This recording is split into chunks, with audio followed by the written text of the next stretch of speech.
Hi there, Dr. Rajiv Iyer here from IMD Secrets. I welcome you, all of you who are on this live session. I'm excited to talk to each of you and then answer questions based on whatever you're looking for. Pretty excited. Now I know this is a residency season. Many of you are busy with US residencies, Canadian residencies. Hopefully, you're getting interviews. And if you're getting interviews, hopefully, you're doing them really well because that is what is going to make a determination. For those of you who are applying for, let's say, clinical fellowships, I hope things are heading in the right direction for you as well in terms of interviews. And also for those of you who are applying directly as attending physician jobs, this can happen all through the year. And either you're a eligible international medical graduate doctor who can directly apply as an attending without any prior experience in the US, or you have an experience and then you're applying. Either ways, I'm very excited to hear about your journey as well. And let's see. I also want to send a couple of reminders that we would have some upcoming sessions pretty soon coming up. I'll be there in person to do some in-person workshops. One in Ahmedabad on November 9th, Sunday. One in Chandigarh, Zirakpur on November 16th, which is a Sunday. I'll be in Dubai because I know a lot of you are in the Middle East trying to think of what next with your careers in January of 2026. And then I'll also be in Bangalore, which is both an in-person and virtual session in February of 2026. All these details are released on our website, so I encourage you to check it out. And as you want more clarity about your career, keep posting questions. I'll try to get some clarity as to what exactly I think is going on with your career and what your next step should be. Remember, many of the things we talk here are not something you'll find easily online because this is based on our extensive experience and expertise that we share here. Okay. All right. So based on that, so let's welcome a few of you who are joining, and then take any questions you may have. Dr. Suresh. Hello, Dr. Suresh. Where are you based in? So thank you for joining. I'm so excited you're here.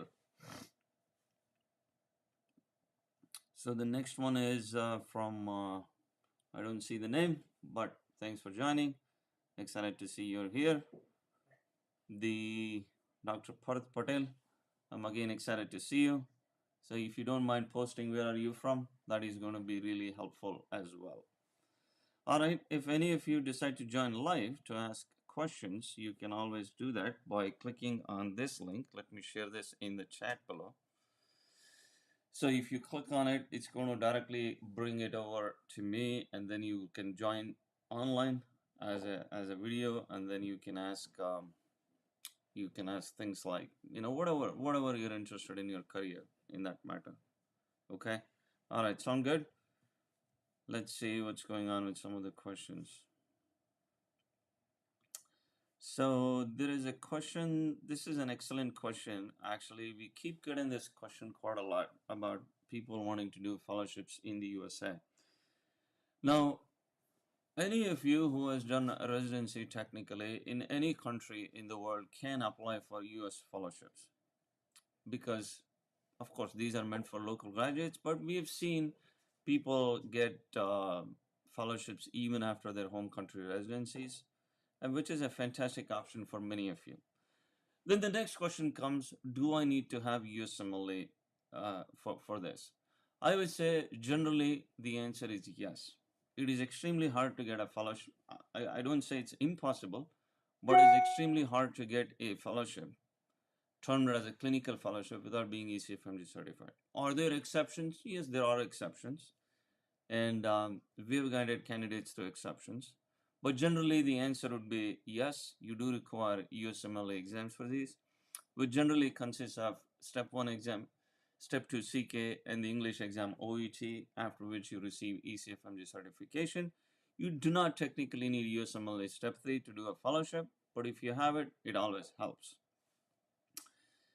All right, hopefully that answers your question. Now, Dr. Kumati says, hello, sir, I'm from Hyderabad, India. Excellent. Thank you for joining.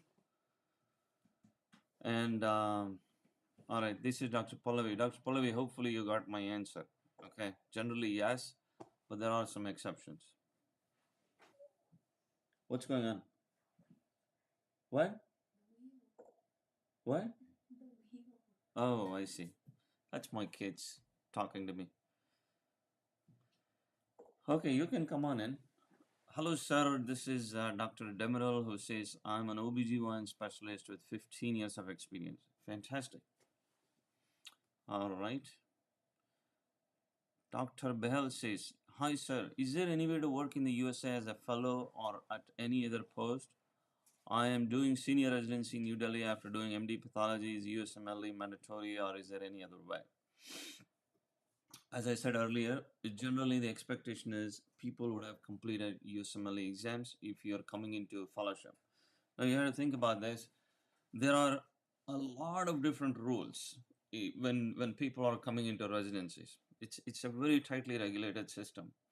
So it is for fellowship because these are all training positions. Again, in fellowship, there are some exceptions, like how you have residency out of match residency. Similarly, fellowships have quite a lot of those. But when you think of attending physician jobs, now these are things that can fly without USMLE, assuming the candidate is outstanding. To keep it very simple, generally the answer is yes, you do require ECFMG certification to apply for fellowships in the USA. Are there exceptions? Yes, there are. You can come in whenever. All right, so they want to announce our usual wheel spin thing, so. Hi everyone, welcome to our live. So as usual, we're gonna be doing our live spin giveaway, and basically later in like the live, my dad is gonna be we're gonna be spinning a wheel, and it's gonna have all of your names on it, and whoever wins is gonna be getting a free coaching session. And all you have to do to enter is you have to like this video and you have to subscribe, and then we're gonna add your name to the wheel. You have to put your name in the live chat when we tell you to later. And then while my dad is answering more questions, I'll add you guys to the wheel and then we'll spin it in a bit. So stay tuned for that. Okay. I wish you guys good luck. You may have to tell close to the mic. I wish you guys good luck. Yeah. Sorry, I have to keep them involved. All right. Also, make sure you're subscribed to the channel if you're not. So this way you get any new updates as we're releasing more and more videos. All right. I think we took the question from Dr. Behel and Dr. Suresh. Sir, I'm a second year medical student in Russia, was giving a shot to USMLE. I have basic knowledge through first step plus UWorld. I'm confused about H1B as J1 would be, so like should I do else? Okay, all right. Let me get this question right. So basically you're a medical student. You're asking about the new law about the, maybe is it a law? I don't know. New rule about the H1B, about the $100,000. Well, in general, at this stage, I wouldn't worry about it because most of the training positions,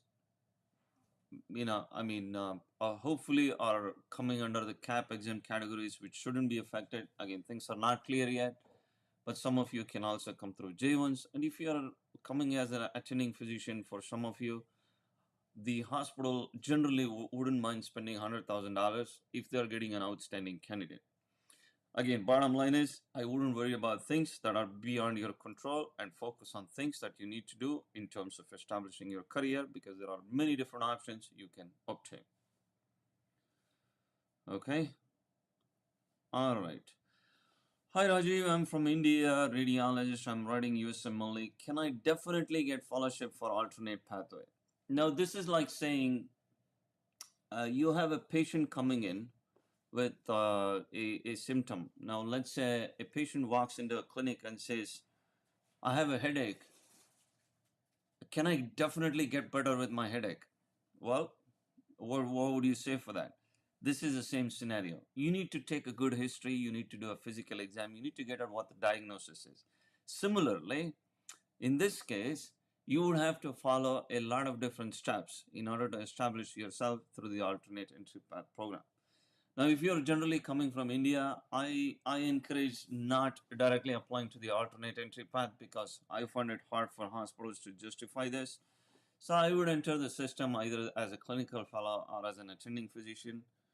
directly based on your training from outside the USA, and then think of the alternate entry path program. Again, this is a general recommendation. So of course, there are candidates who are successful. Nothing is definite in life. So you do have to take the best steps and make sure you come up with a strong application and move through so you become successful. Okay. And if any of you need our guidance, we are here at www.imdsecrets.com. You're more than welcome to speak to us for preparing your documents, providing you guidance, connecting you with hospitals if there are any opportunities. Again, nothing is definite. All right, Dr. Ayman Korsaran, hello, thank you for joining. Dr. Panindra continues to ask, should I write step 3 as well for fellowships? Step 3 is not required for a fellowship. However, having step 3 definitely helps you in many different ways. So the short answer is, if you can, I would encourage you to write step 3 as well. Dr. Kumati, this is Dr. Prasad actually, completed MBBS in 2007, ECFMG certified in 2012, step 3 passed in 2012, excellent, completed MD radiology 1 month back, 1 month back, fairly new, okay. Any path to work in the USA? If you have very short experience, I would say probably a fellowship, because you're a fresh graduate out of radiology, although you finished USMLE many years ago. I would say you can explore that option, and that might be the most appropriate for you based on your name. I assume you're graduated from India, and I think that might be a good option. And if you need our assistance, you can always come to us. Okay. Of course, any of you wants to join live to ask questions, you can always do that. I've shared the link below. I'm going to copy paste the link once again, so you know where to click and join. Let's see. Where are we? Okay, I'm here. Dr. Demirel. Hello, sir. I'm an OBGYN specialist in Turkey, 15 years of clinical and surgical experience. What is the best pathway for me to practice in the USA? If you have a continuous amount of clinical experience as an OBGYN in Turkey, I encourage you to follow a clinical fellowship, which would be the best case scenario. And if you are someone who is like really highly accomplished, your CV looks stellar, not only in your clinical OBGYN, but also in all other aspects, then you can certainly explore direct attending pathway as well. So these generally would be the best option for anyone. Of course, you always have residency as a backup option, but the more experienced you are, the harder it gets to get into residency, because then you come under the criteria of being overqualified in these situations. So let's see.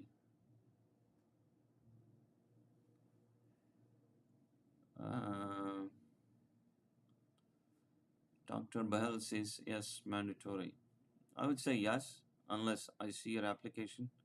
But generally the answer is yes, mandatory to have ECFMG certification to apply for fellowship in the USA. All right, the next question goes like this. Which states have started practically to give license to international trained doctors without US residency? All 50 states, and they have been doing this for a really long time, and they're continuing to doing this, and I expect them to continue doing this in the future as well. So the answer is all 50 states. Okay, I got the answer. I'm so glad to hear. So this is important. If you close the loop by either clicking a thumbs up or putting a comment, I at least know that you got your answer. So it's not a one-way conversation. So we already took the question of Dr. Kumarti, and that was answered. All right, sir, I'm an anesthesiologist in India and I want a fellowship or another course in USA. Is the USMLE required? Well, as I said earlier, I think today's theme seems to be, is USMLE required for clinical fellowship in the USA? The general answer is yes, you do require ECFMG certification. but there are exceptions. There are very few exceptions. The general answer is yes, you do need a USMLE for proceeding with a clinical fellowship in the USA. All right.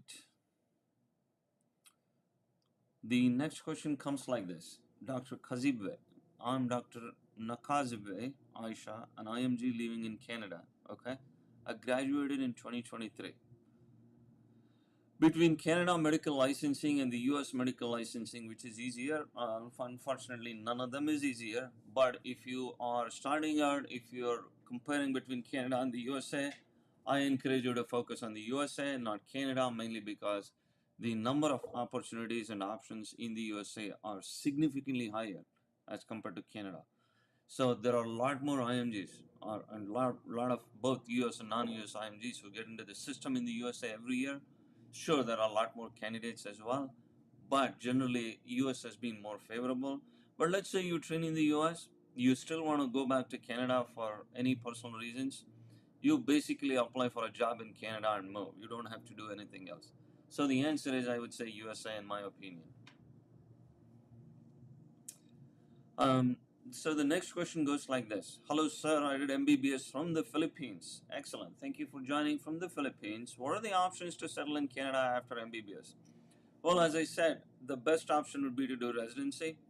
In this case, as I mentioned earlier, I encourage you to focus on a US residency than a Canadian residency, mainly because IMGs have a lot more opportunities in the US. And once you finish that, as I mentioned earlier, if you still want to go back to Canada, it's basically a very straightforward process. Dr. Saeed says the voice is slow. Oh, thank you. That's a very important feedback that you gave me. Let me double check my settings as to what's going on. Guys, is my voice not coming okay? Oh, you're muted. Okay. All right. So let me see what's going on. This microphone is connected, and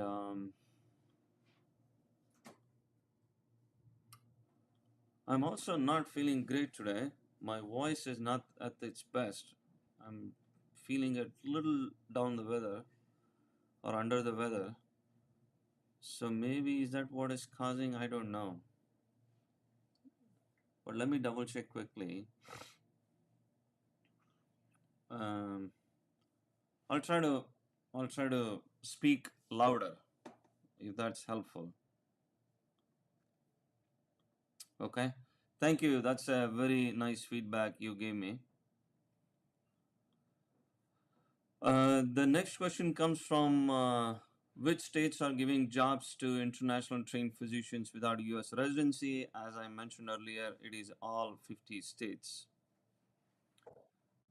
Dr. Singh asks, what is the H-1B visa impact on fellowship? At this stage, it is not clear. So generally, I don't recommend changing anything you're doing in terms of moving forward with your options. So I still encourage you to apply the usual way that you're applying, and then hope that things work out. Fellowship candidates can also come on a J1 visa. So with so many things not being clear, I wouldn't change anything that I'm doing at this stage. All right, so the next question comes like this. I actually increased my voice. Hopefully that is better for you guys. So let me know. If not, then we might have to change some settings in the back, I guess. All right, I applied for residency this year for 2026 March, but no interview yet. I'm disappointed. I'm an anesthesiologist in my home country and I have 5 years post-MD experience. What do you suggest? Well, generally, I'm sorry to hear that you have not received any interviews yet, but the interview sessions are still going on. Programs are still continuing to send interview invites. So I would say hope for the best.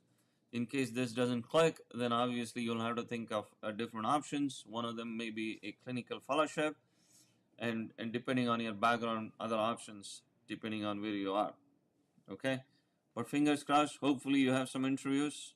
And that is true for all of you who are waiting for interviews. We are really hoping that you all get called for interviews, and more importantly, not only get called for interviews, but actually do secure a position.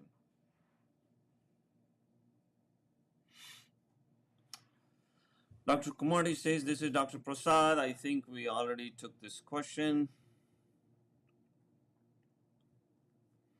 How is the current scenario for H-1B visa situation for sponsorship for fellowship programs favorable in coming months? Again, it's the same concept that we are dealing with. I wouldn't stress about this at this stage because things are not clear yet. Focus on whatever you need to do in terms of applying for fellowships.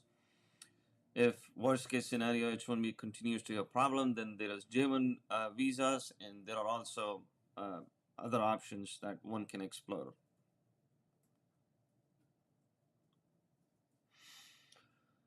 Hi sir, I'm a radiologist from India. Recently CFMG certified. I'm applying for radiology fellowships in the USA. Most of the places are only offering J1. Should I wait longer for more clarity with H1B?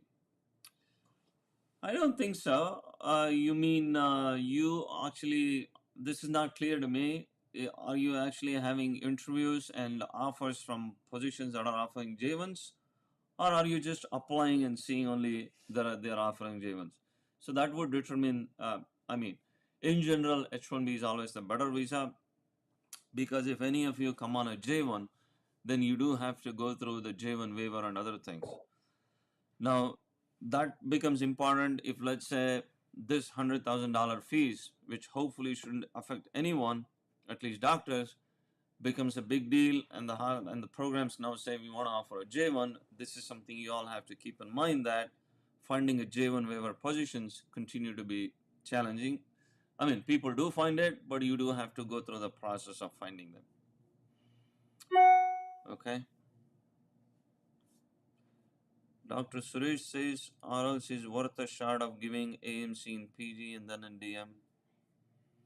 Well, here's the thing. When some of you answer questions in bits and pieces, it becomes really difficult for me to follow the trail.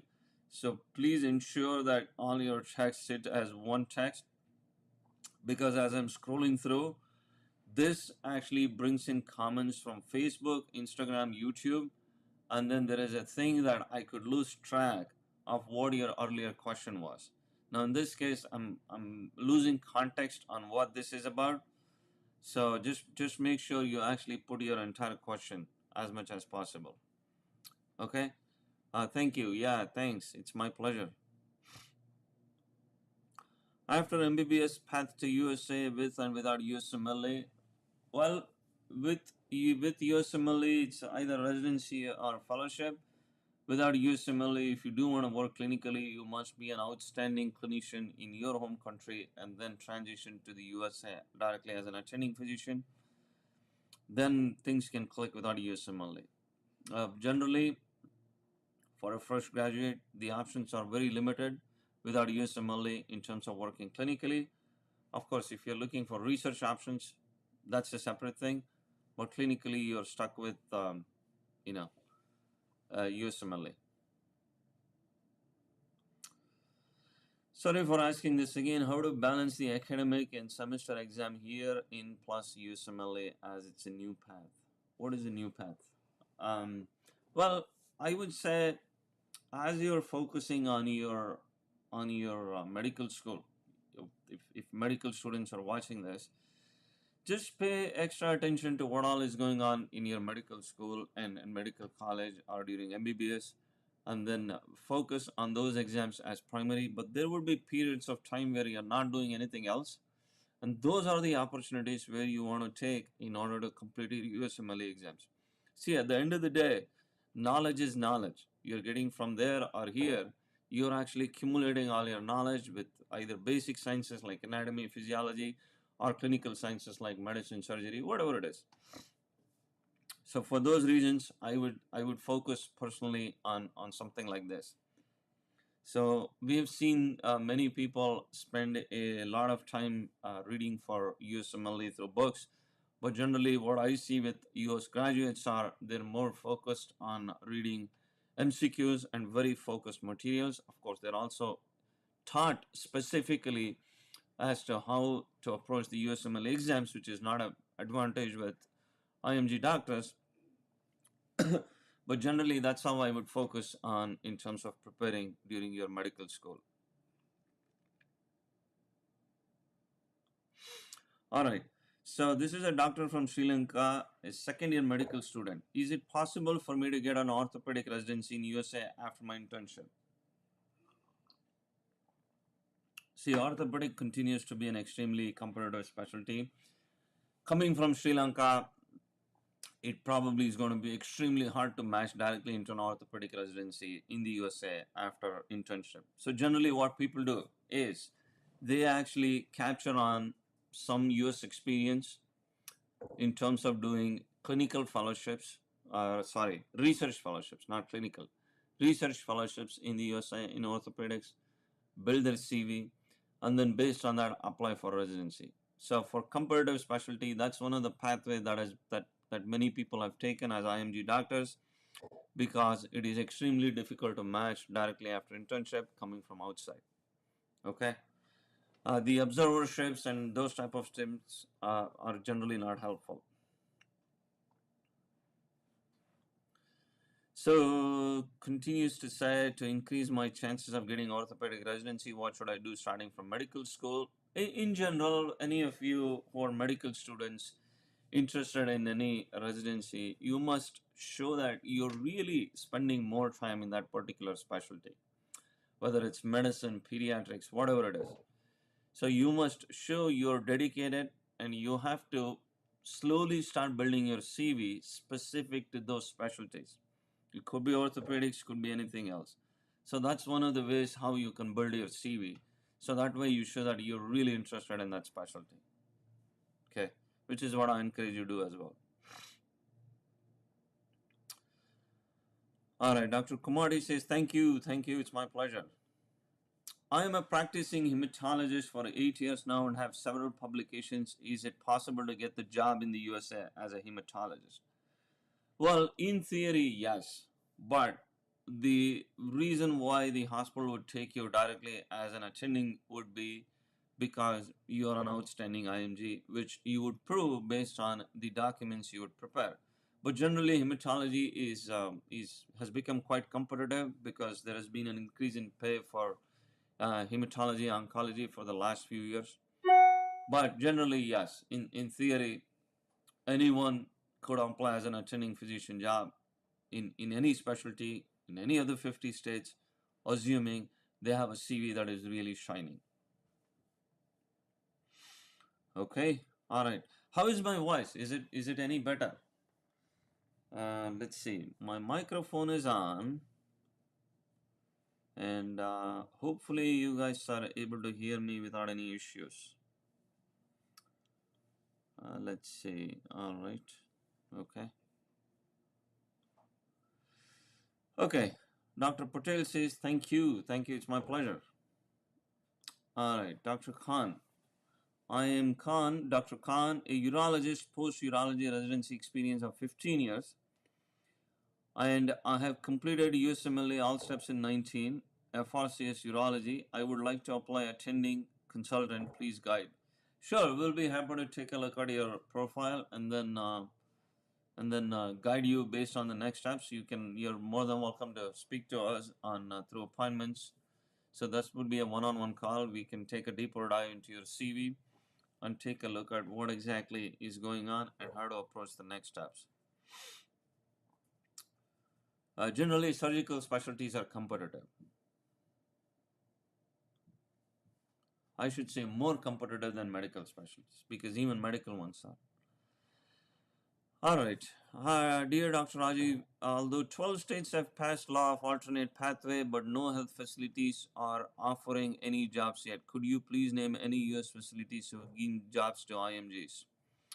So first of all, these states are not called alternate pathways. So that is an incorrect terminology to use in when you talk about state laws. There are some states that have already provided jobs based on the new state laws, and many times this could be advertised on the state website, or you just have to know it based on the connections you have with the existing hospitals. Okay, but this is not alternate path. That's a completely different concept. Okay, the state laws and alternate paths are not even related with each other in any shape or form. So just be clear of that concept. All right. Thank you, sir. Got my answer. Lovely. Hello, sir. I'm pursuing MD microbiology in India. Any opportunities for to work as clinical microbiologist with MD microbiology? Now, here's the thing about microbiology. So, microbiology is generally not a specialty uh, here that people do residency in, because most microbiologists are masters. However, there are some fellowships that microbiologists can explore and apply. Yes. It's time. Oh, yeah. Come on over. They keep reminding me. You'll have to speak louder. Okay. Okay, guys, we're gonna be starting our live giveaway now. So if you want to enter, just like the video, subscribe, and put your name in the live chat right now. And my dad's gonna continue answering questions, and I'm gonna go and add you guys to the wheel, and in a bit we'll spin it. So if you want a chance to have a free coaching session, make sure you put your name in the chat. What? Me? Okay. All right. He's asking me to smile. Okay. All right. Okay. All right. You guys can start putting your names. If you're not subscribed to the channel, make sure you subscribe, like the video, and then they will do the usual wheel spinning, and then I'll have the pleasure of speaking one-on-one with one of you about your career. I'm excited and looking forward to that. All right. Here's the next question. I checked with a few states like Louisiana, Iowa, Idaho, and Texas. They're still not ready to offer jobs and licenses to international trained doctors without US residency. What do you have to say? We have helped people in Louisiana, Iowa, and Texas to obtain jobs without any US residency. Okay, I'm not sure whom you talk to, but what we share is based on our extensive experience and expertise. Okay, Iowa has been one of our favorites. We have had so many people get into Iowa, all based on their home country residencies.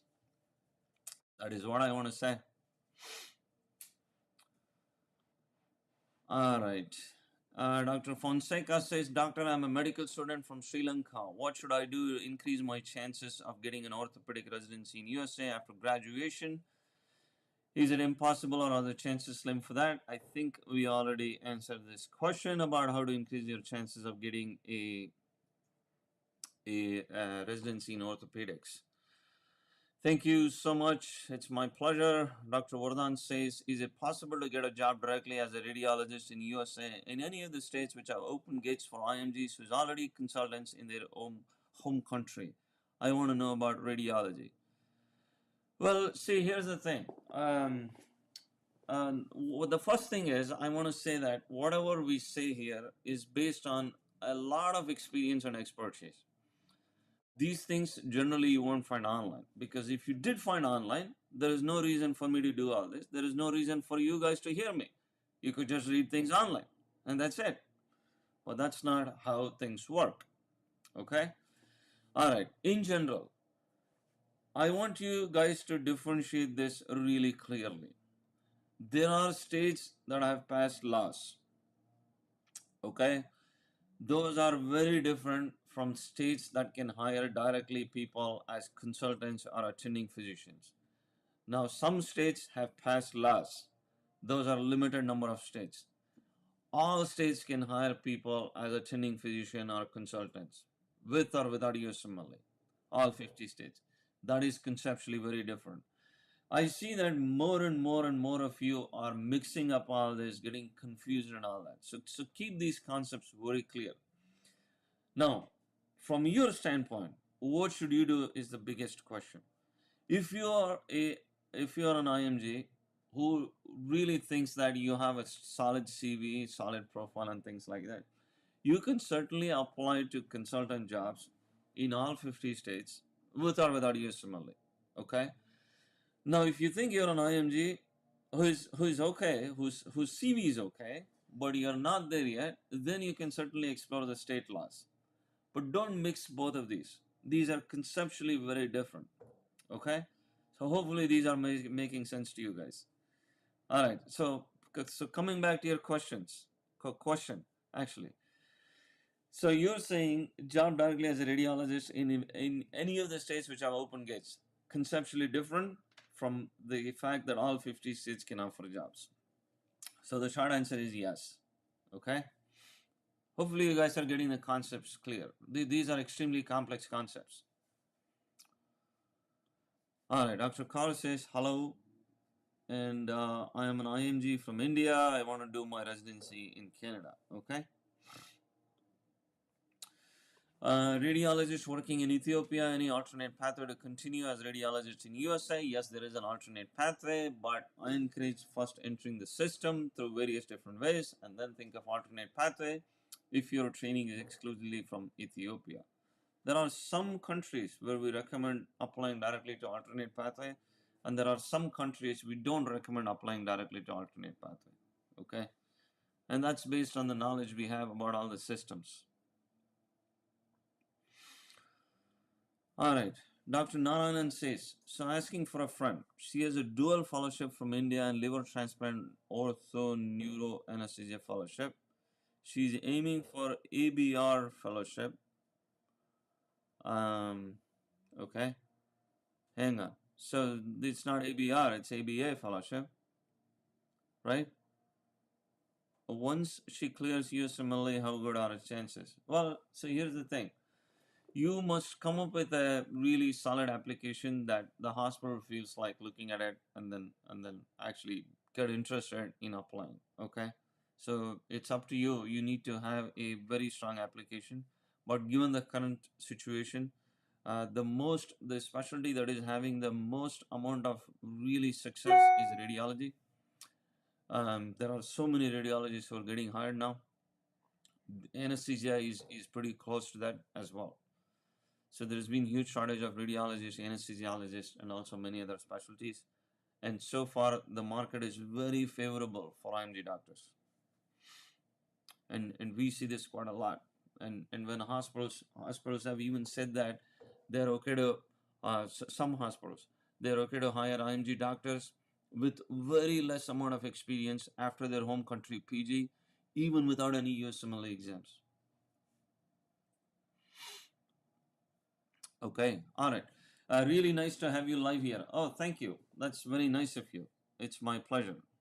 Dr. Pokral says you're sounding perfect. Oh, thank you so much. That's another helpful feedback. Any pathway for fresh medical graduate from China in clinical medicine? Well, if you're a fresh medical graduate, the best pathway is going to be residency. So I'm glad to see someone from China.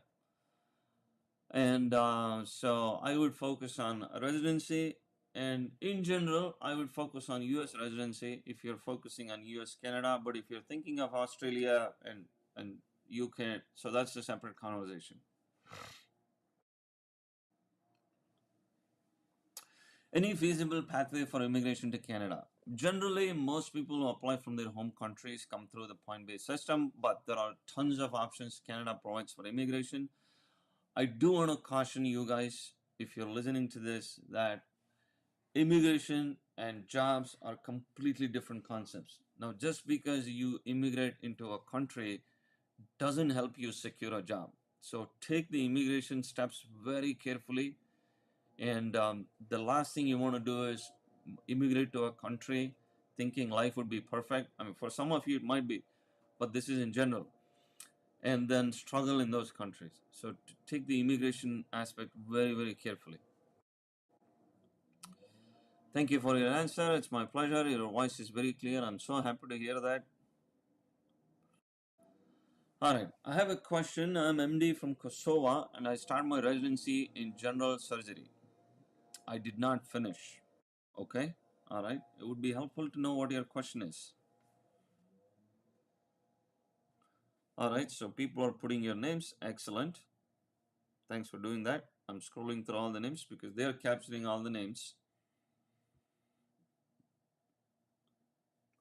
So Dr. Mishra says, good evening, sir. I have completed my radiation oncology residency from Tata Memorial Center in Mumbai.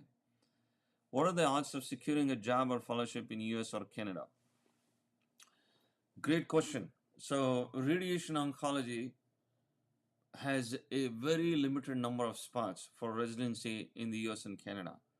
So my projection is that there is going to be quite an extensive shortage of radiation oncologists in the coming future, because as more and more centers are expanding with all their different treatment modalities, then I expect that these countries will require a lot more doctors.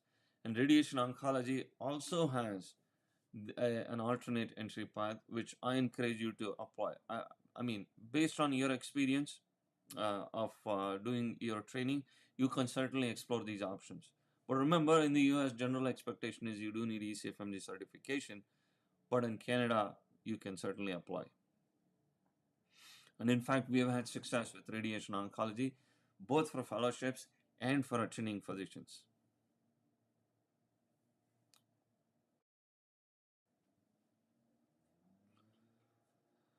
All right, so please complete about microbiology opportunities. The question got interrupted. Oh, okay.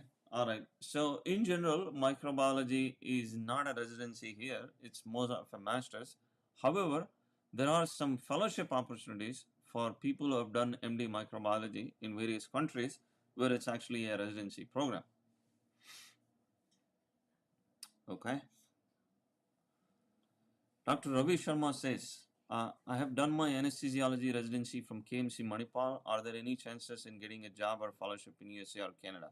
See, anyone in general who has done a residency from their home country, in theory, has a chance of applying for fellowships in both USA and Canada, and also to apply for a job. But will you get it? Now that depends on how much the hospitals would like your application and how strong your application is. Okay, but certainly you can apply. And by the way, I also want to remind you, I'll be there in person in India, in Ahmedabad on November 9th Sunday, and in Chandigarh, Zirakpur on November 16th Sunday.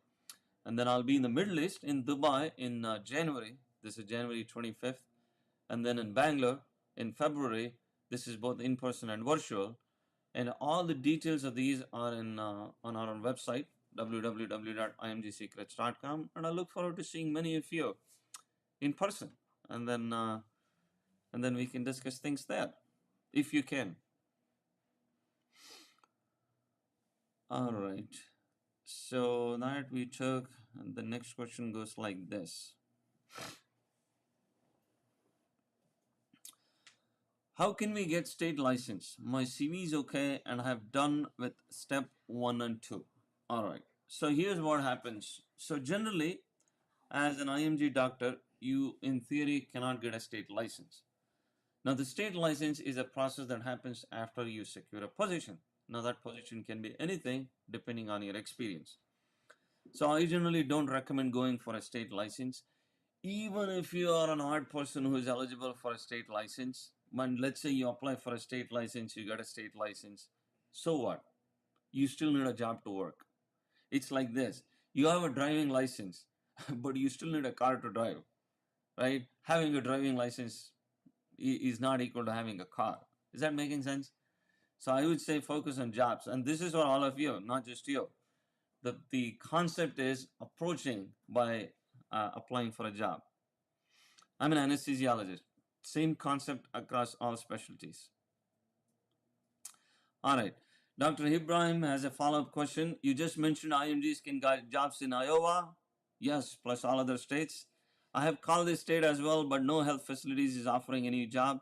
Surprisingly, they're unaware about it. What is your answer? All right. So a major part of the application is also to educate these hospitals. Okay.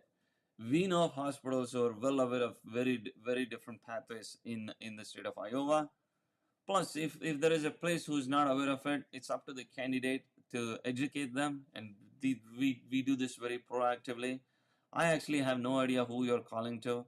We don't recommend making phone calls and wasting your time, wasting their time. You have to think about how to strategically approach this, apply this. If you want our guidance, we'll be happy to take a look at what your application looks like and then guide you with the process. Okay. All right. I'm a green card holder currently in the USA. I'm a certified MD from Nepal. So how do I approach? Well, it depends. If you have, it depends how long you're in the US in. If you have been here a long time and not doing anything, you might have to get back to residency. But if you're doing anything clinically, then there might be some clinical options. Okay. Dr. Fonseca says, thank you, sir, for answering my question. It's my pleasure. All right, Dr. Vardhan says, so for radiology, who finished MD with 5 to 10 publications in USMLE past step 1 and step 2, best way to enter is by fellowship or residency or jobs if one wants eventually to be American board certified. It really doesn't matter how you enter. You can enter however you get it. But remember, there are two ways to be certified in the USA. One is through residency, which everyone knows, okay? The other is through the alternate entry path. So there are two ways to be certified in the US.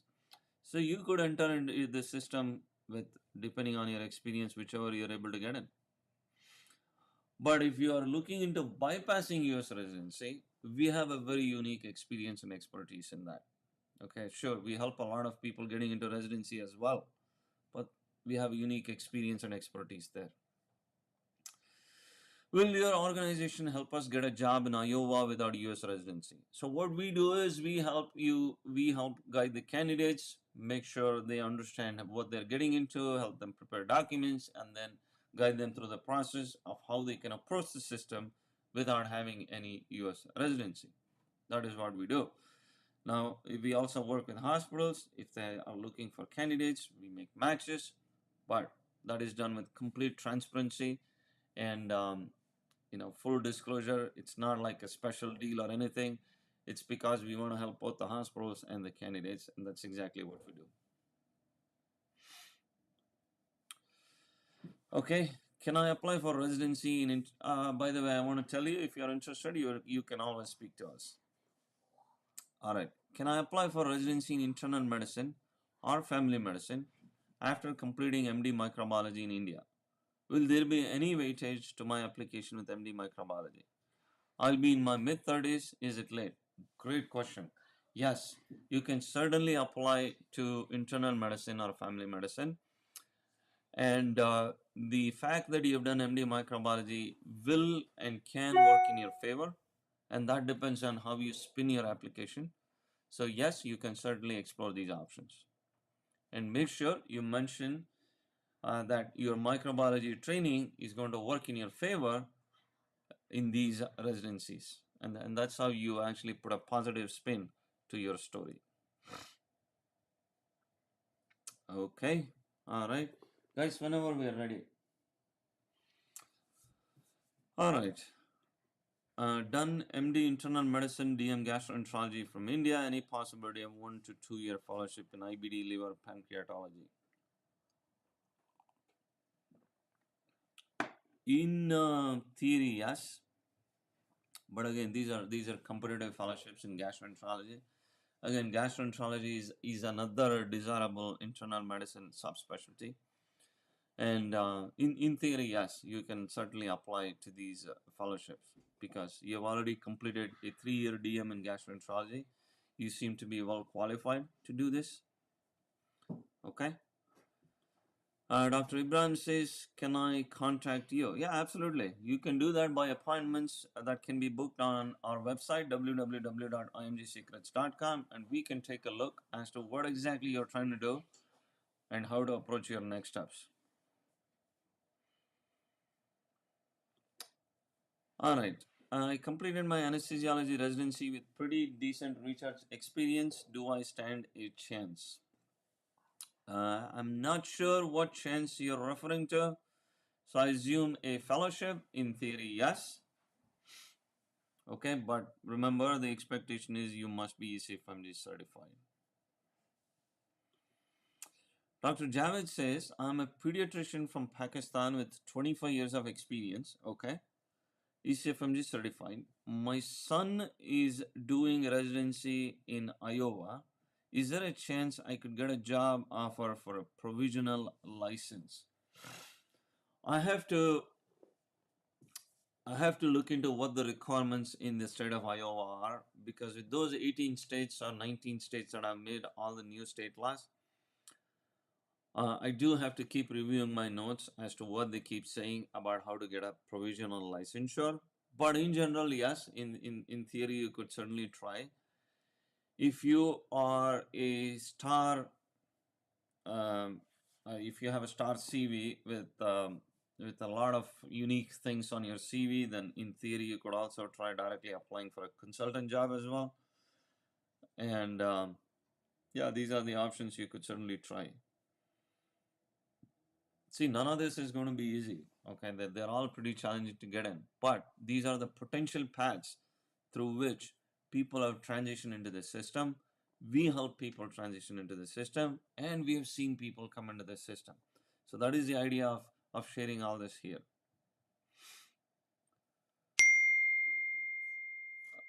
All right. Hi, doctor. My husband is IMG, 40-year experience, GP in East Africa. He is here in Houston. Is there any type of work he gets? Well, it really depends on. Hang on. You can catch up. Yeah, I know. Yeah. Well, it really depends on. I mean, 40-year experience, but is he? What is he doing right now? How much gap he has? Depending on all that, the next steps would determine. Unfortunately, this information is not enough for me to provide an answer, because I need to know a lot of things about this. Okay. In general, again, there are a lot of questions that's coming to my mind. All right. Thank you. All right. My pleasure. All right. My question is, I'm working as an RN in US, New Jersey. Do I have a chance or benefit from this new law? Thank you. Well, are you an MD from a different country and now currently working as an RN, or I mean, what exactly is your background is? So unfortunately, I need a lot of context to this, as to what exactly you're referring to. I'm glad you're working on a Saturday.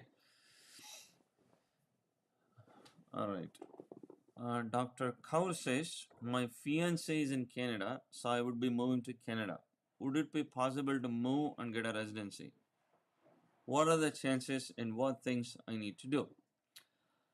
So here's the thing. To get a residency in Canada, you have to do a lot of different things. It starts with first actually completing the exams like MCCQ1, NACOSCI, CASPER, and all that type of exams. You must be a Canadian permanent resident or a Canadian citizen. Now that's a requirement from the Canadian residency. They have made it a must, unlike the US, where you can come in on a visa. And then you have to do some province specific requirements, and you have to make sure your CV looks really strong. You don't have any gaps in your CV, and whatever residency you're applying to, you must demonstrate that you are actually done a lot of different accomplishments in that particular specialty, and based on that you would apply to COMS. Okay, and this is how you would proceed in general with applying for residency application. Remember, you also need excellent scores on MCCQ1. You need to have a solid CV made and then a really nice personal statement made. So they look at the whole package in terms of what they're looking at. Yeah, you can come whenever.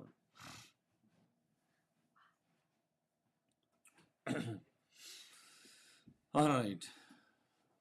Um. Oh, what's up? I added the names. You added the names? Yeah. Okay, time for spin. Where's your device, man? Go get. Oh, Really? I thought you'd screenplay it. Oh, I can't screenplay today. So let's just turn the device and show. Okay, that might be better. I can't full screen it though. Let's see. Here are all the names that have been added, and then let's spin the wheel because. If I full screen it, they get deleted. Right, let's not full screen it. Hang on. This is a mirror image. Let me bring this. Okay, you want to spin the wheel? Yeah, but if you don't see your name, don't worry. That's just because they're all smushed together. Okay. All right, cool. This guy's going to spin the wheel. All right, you can hit the button. Yeah. Should we bring this close? Oh, let me see. Why can't I orient myself? Okay, let's see. What name is that? Oh, that's Thaisir Tagalden. Thaisir, I look forward to speaking with you soon. Okay, send an email to us at contact@mgsecrets.com, and then the team is going to schedule a meet so you and me can speak about your next steps and what needs to be done. Okay, I'm excited to talk to you and looking forward to it. And don't worry, guys, if you didn't win, you could always just book a session at the website, or next live we'll be hosting another one. So good luck to that. Right. So options: next live, or book a session, or let's see in person in November and January and February. November in India, January in Dubai, and again February in India. So stay tuned for those. All right. Let's see. Dr. Sam says, I'm a pediatrician with more than 10 years of experience and done USMLE 1 and 2 in 2008. I have a green card now. How much can it help to get a job in the US and how can I approach? Well, generally, having a green card doesn't usually make or break an application because, in general, for a hospital, if I find an excellent candidate, um, sponsoring a sponsoring a visa is not usually a big deal. So it really depends on how strong your application is. You can certainly use a green card to your benefit and then proceed with applying. So we have a candidate who is Harjot Sandhu. Dr. Harjot, are you there? I got a call, so let's see.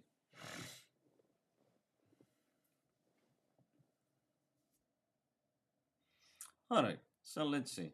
Might be some technical issues. In the meanwhile, let's pick the next question. Now, Dr. Jara says, I'm a newcomer in Canada as a PR in British Columbia. Practice ready assessment is a long trap.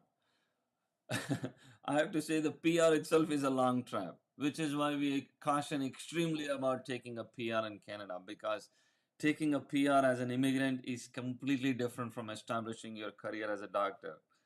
Just because you get a PR doesn't mean you get a position. So be extremely cautious and careful when you plan on immigrating to a new country, because make sure you balance both your career and your immigration thing. Okay, for some of you immigration might be important. I get it, in which case you would go as an immigrant, but generally, for us, generally we favor career than immigration, because immigration can always follow career, but career not always follows immigration. Okay, but thank you for sharing your perspective. Dr. Arsul says, hi, hello. Now, next, Dr. Jara says, training opportunities in family medicine, please mention about that. Well, see, the thing is, in family medicine, you have residency and practice ready assessment. You have, depending on where your country of training is, you have other Royal College pathways. You have the Medical Council of Canada pathway. You have the pathway of coming directly as an attending physician. So bottom line is there are so many different options. But when you think of training opportunities, I think you're focused on probably residency. So I would be happy to know what your specific question is, so then we can provide you some answers. Okay, all right. Dr. Bhatti says, thank you, Dr. Iyer, for this informative session. Thank you so much. I really have to thank you all for joining from various parts of the world, because this is exactly why we need to do this. And so ultimately, it benefits you all. That's the whole purpose of doing this. So we provide information that you generally are confused about or generally you cannot find online. Okay. Thank you, Dr. Iyer. Please discuss pathways for IMGs in Canada as well. There is very less authentic information available. Looking forward to that. Well, I mean, it's a very broad question. In general, there is residency, fellowship, attending positions. Attending positions can be based on whether you're coming through the academic license pathway, whether the Royal College pathways, Medical Council of Canada pathways. So there are various pathways. This is a very broad question, and I can speak for hours together on this. Any specific question, I'll be happy to take that. Thank you, and looking forward for more. Again, thank you for joining. All right, so it's been just 2 months here, and I'm interested in new law without residency while entering your website to get a job. Under which category should I book?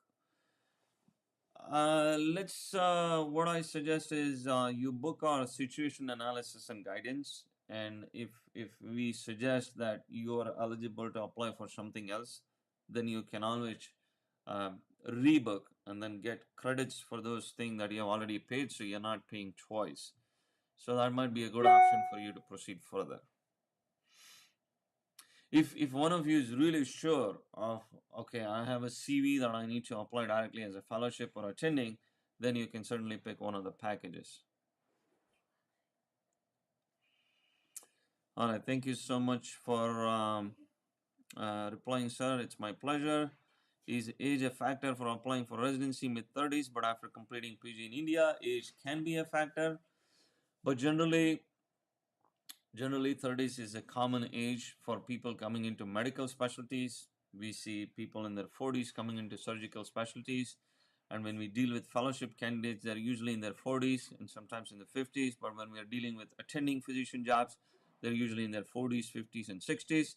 We rarely get someone in their 70s, in which case I say you should probably retire. All right. Hopefully that answers your question.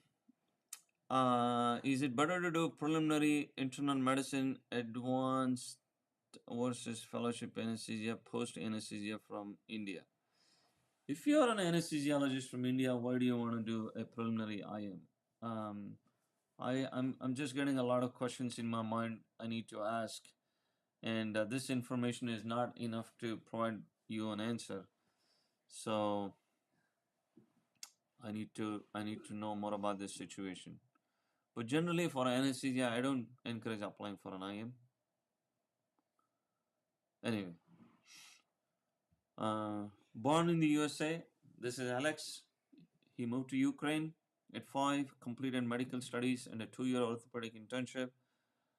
Now, with 2 master's degree and a postgraduate student, I face a choice: Europe or the USA. Well, see, this is a very personal choice, Alex, where you want to live. It's hard for me to answer, but what I can say is, having traveled all over the world and working in a few countries, my choice would be my home country, India, or USA for anyone. So I'm more in favor of USA in your case, but again, this is a very personal choice you have to make. Okay. Thanks. Thank you. Dr. Gidji says good evening. Dr. Javed says thank you. May I send my CV to you? See, Dr. Javed, I have to tell you, as much as I would love to see your CV, we get so many messages. We have a message pop up once every few minutes, and an entire time and effort is dedicated just to answer those messages. So, unfortunately, given the volume of messages you receive, it is extremely hard to pay any dedicated attention to CVs we receive. This is the whole reason of creating one-on-one appointments where we can actually provide a dedicated time to discuss all your situation and move forward with what best. And I'm sorry, and I hope you understand how difficult it is for us to manage all this. And we've tried to create a system where everybody gets equitable. And for those of you who actually are unable to book appointments, this is why we want to provide some information through this live sessions as well. So I encourage, if anyone wants to help, so I would encourage I would encourage you to contact us through appointments booked at www.imgsecrets.com.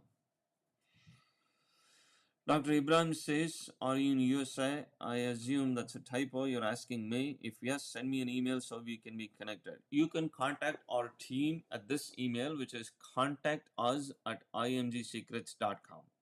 And if you want a one-on-one appointment, then this can be booked on our website, www.imgsecrets.com. Okay. One last question, sir. If someone has done MBBS and MD in dermatology from AIMS and done 6 publications, what is the aspect the student has to work on? So whatever your focus is in terms of your next steps, either residency or fellowship, and whichever area you want to do that in, that is what you may want to focus on. Okay. This is both clinical, publications, and whatever else you do in terms of your specialty. All right. Dr. Gunnar says, in the next 3 to 4 years, I want to match in radiology in US as a Canadian citizen. Is it easier than matching in Canada? I'm doing my last years of MD in US. Oh, so if you're already doing MD in US, you are in a good spot whether to match in US or Canada. To me, unless you really are planning to spend the rest of your career, rest of your life in Canada, I would say apply for Canadian residency. But if you are debating between US and Canada, I would do US residency.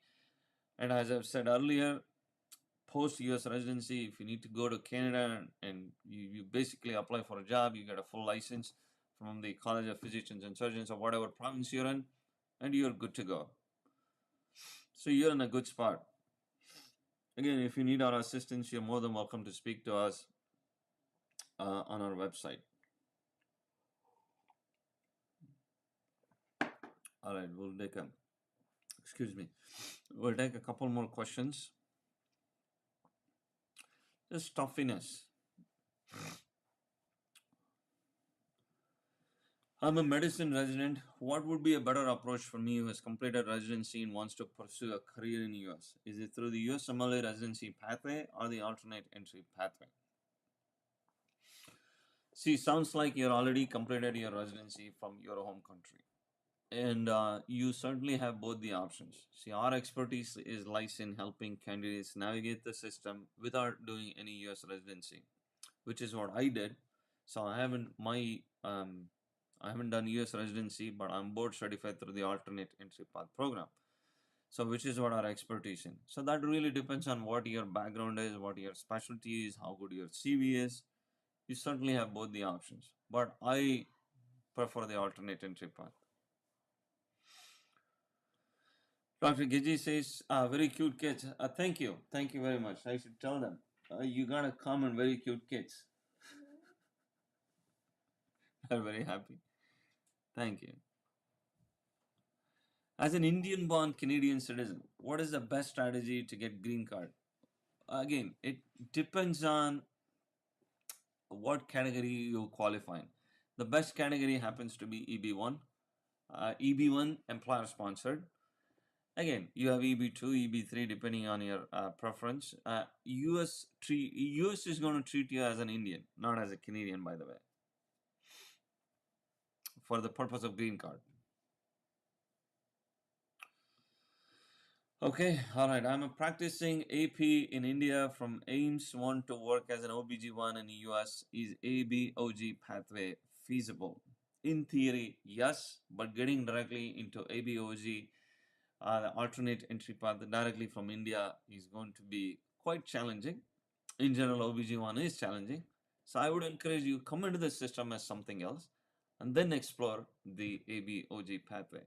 Anyway, in the ABOG pathway, you have to work as a consultant or an attending physician because the ABOG has structured it quite differently. But basically, that's what you do. All right, maybe a couple more questions and I'm done. Is it possible to do a PE or a PRA after pediatric training in India anymore? Yeah, certainly you can. I don't encourage that, but yes, in theory, you certainly can. My option would be to explore the system through clinical fellowships. and then other options than a PER or a PRA, but in theory, yes, you can apply to these. Dr. Pudila says, thank you so much, sir. Means a lot. Thank you. It's my pleasure. In your one-on-one coaching, do you also help us with formatting the application and personal statement? If you pick one of those packages we have, we certainly do. We prepare your application and then tell you exactly how to proceed further. We also include educating the hospitals as a part of that. So because hospitals are not, remember, the hospitals are all focused on local graduates. So they may not be aware of all the pathways, which is why we have to take proactive steps to educate them very politely and just tell them the different options that exist for IMGs to come into the system. Many hospitals we see are receptive. Many hospitals, in fact, want to speak to us, which we are very proud about. So this is how you proceed further with your options. Is MCCQ1 enough for getting a job as a GP in Canada? What is the most fast-tracked and easiest pathway to get a job as a physician in Canada? For a GP, I think the best pathway is a PRA. The PRA does require MCCQ1, yes. So I would say that's been the best pathway. And we, in fact, have a collaboration with the company. So one of the province in Canada has delegated someone to find candidates, and that company, we work with that company to find candidates for PRA in Canada in a particular province. So if we find suitable candidates, we refer to them. Again, done with all transparency, full transparency, with all full disclosures, all rules followed to the extreme extent. We are rule followers, we go by the books. All right. So last question, Dr. Azhar says, Dr. Iyer, which state has started the IMG residency program? I have no idea what this means because all states, all specialties have residency programs. Okay.